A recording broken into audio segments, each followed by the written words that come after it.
It's Monday, September 28th, National Ask a Stupid Question Day, or in my world, Monday.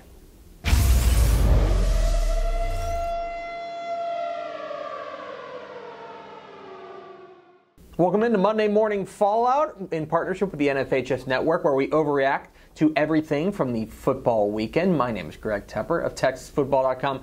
Thanks for tuning in. We're going to start talking about district season. Every week, the best time for me and the DCTF staff to get a real handle on everything that happened across the state of Texas is when we're going through and putting together the rankings on TexasFootball.com, which you can find at TexasFootball.com/rankings. We rank all the classifications from 6-man down to up to 6A, everything in between. And that kind of gives us the best guide for everything that's happening in the state of Texas, what the elite teams in the state did. And this week, there was a noticeable lack of upsets. Yeah, there are a few. Texas City's big win over Fort Bend Elkins stands out. But overall, it's a pretty mild weekend as far as surprises are concerned. And why is that? Well, we're hitting district season. And district season means coagulation. What do I mean? Well, basically, we're going to find out a lot about these teams in district season, yes. But we've really already found out a lot about them in the first half of the season. Now all we're doing is we're figuring out how they stack up against teams in their district. And to be honest, most of the excellent teams have already played teams that are well within their weight class, and a lot of teams in their district simply can't compete with the elite teams. So what you're going to see is a lot more blowouts, a lot more big scores, and I think you're going to see fewer upsets as a result.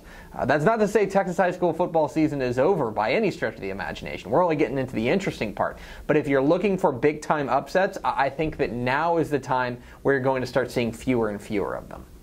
5 teams that impressed me this weekend. Number 1, got to start with the Canadian. An impressive win over Albany, beating them 49-0 in a game that they came out and dominated from stem to stern. I think Canadians stake their claim as the best team in Class 2A. What about Cibolo Steel down in the San Antonio area? A great district win over Smithson Valley. Can't wait for that game against Converse Judson, which is coming down the pike. Of course, Converse Judson got a great win this week over Schertz Clemens. What about Texas City? I mentioned them in the open.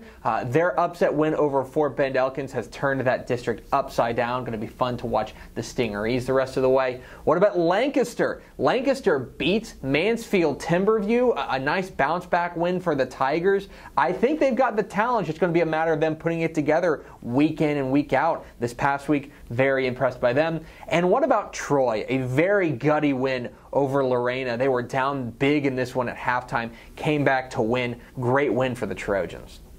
Moving on to the college ranks, where all 12 FBS teams in Texas were in action, so why not give one sentence on each Texas team? TCU, Josh Doxson is a man-child, Aaron Green is a savior, and that defense may be in big, big trouble. Baylor, impressive win over Rice, but the biggest challenges are yet to come. Texas A&M, I think their identity is pretty clear. They're a solid team overall with 2 absolutely ridiculous units, their defensive line and their wide receivers. Those 2 units are going to have to win the tough games for them. Texas Tech, what a gut punch in Tortilla City. That offense is going to hum all year, but that defense is going to be a worry. Houston, business as usual for the state's most underrated squad. Texas, Rice, Baylor's going to do that to a lot of teams, but the Owls' complete inability to stop the pass is going to be a problem. SMU, James Madison? Really? James Madison? James Madison? UTEP, a win's a win, but that offense is going to need to find a spark if they're going to compete in Conference USA. Texas State, we have our first coaching casualty as defensive coordinator John Thompson resigned after another loss, and that's going to happen when you rank second to last in total defense.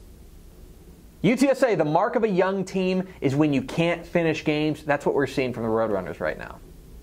And North Texas, it's probably not good when Carlos Harris, a wide receiver, is your most reliable passer. That's going to do it for Monday Morning Fallout. What am I wrong about? Leave comments down below. Don't forget to hit the subscribe button. Follow us on Twitter at DCTF. Like us on Facebook, facebook.com/Dave Campbell's. Go on to Instagram and find us somewhere. And find us at TexasFootball.com. Thanks for watching. Enjoy your week. We'll see you.